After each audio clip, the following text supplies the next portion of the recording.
Šta je to za mene jedno čudo? Interesantno da u prirodi postoje, kada u pitanju životinje, postoje neke slične stvari. Recimo losos. On je, znate, on se mresti u slatkoj vodi. I da bi on došao do toga, to je ogromne kilometre, on se umori, to je jako teško. I vrlo često kada on se izmresti, on je uginuo od infarkta. Zamislite. Da. Kada on ima u sebi u krljuštima jednog parazita, ovo je vjerovatno slično pijavicama, on jeste smršan, umoran sve, ali on preživi.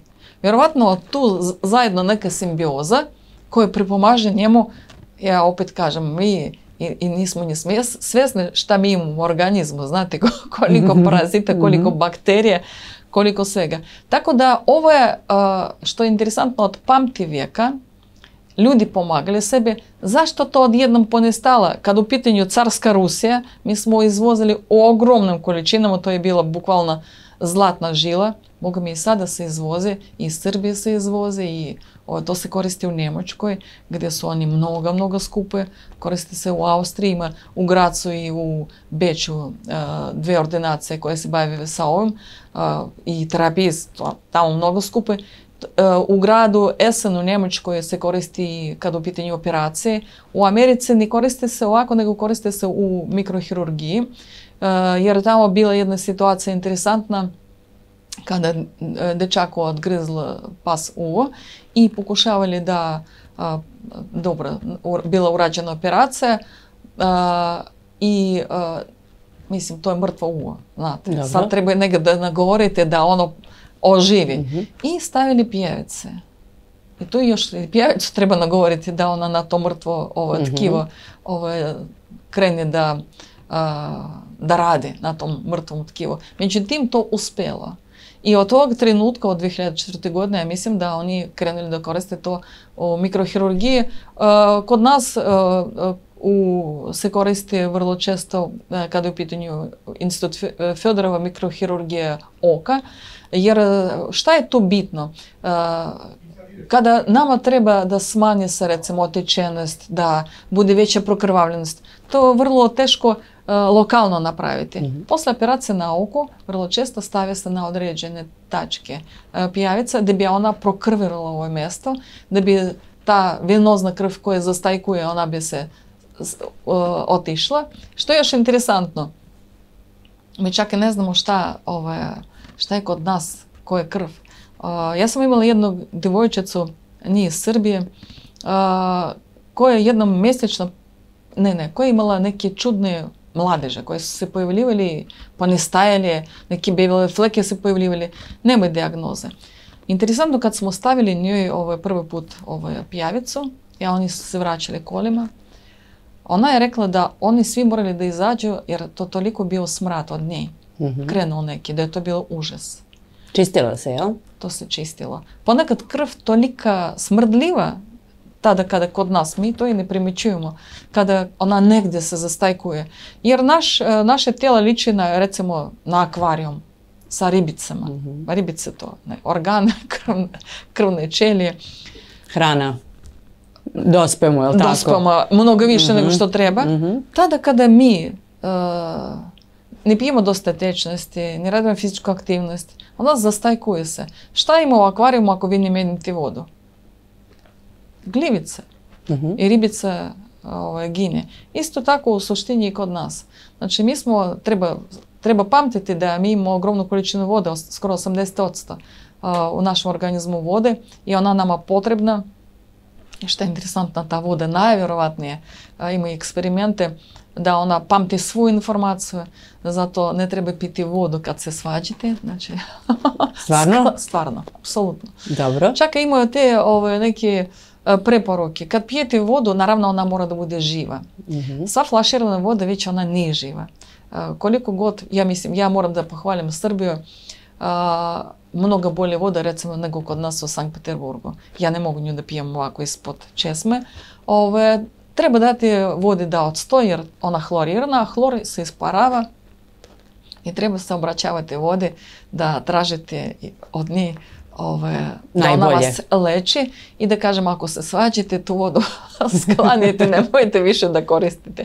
Možda nije loše sad da vam kažem da tražimo da budemo mlade i sa takvom vodom i da se umivamo. I to je interesantno. Dobro, da, bila je ovdje gošća devojka Milica Rada se zove i ona je kreator jedne plave solarne boce.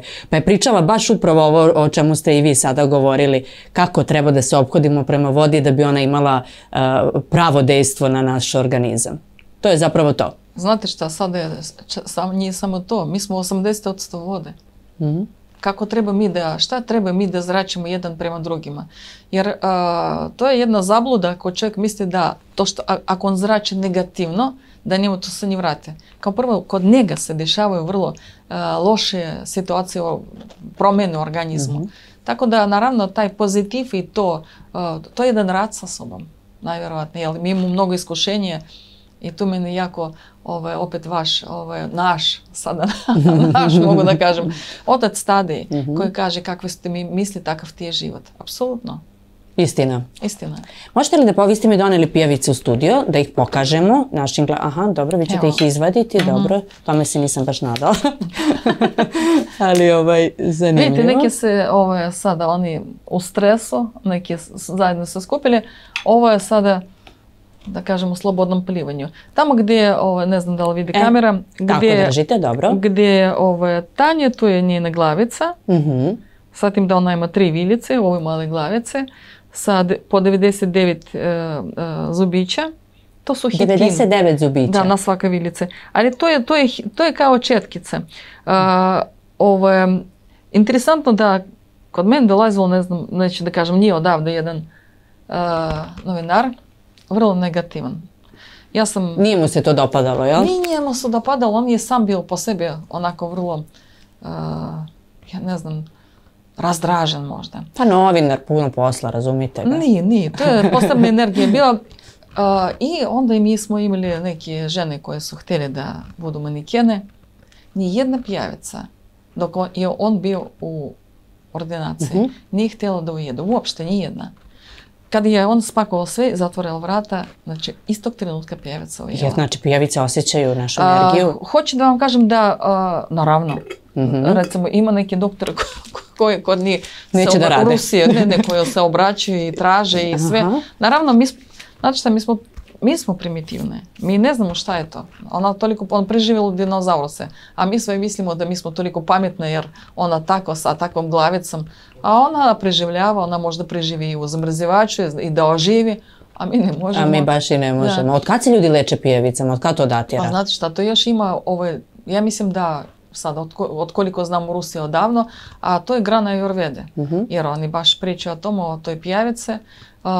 U muslimanskoj religiji isto bili preporuke. Znači, ljudi su ja znam da ima sad i neke te jezera gdje te žene muslimanke dođu i stavljaju noge, znate. Same na svoju ruku, da tako kažemo. Pa to je, znate, oni imaju to iskustvo koje se prenose.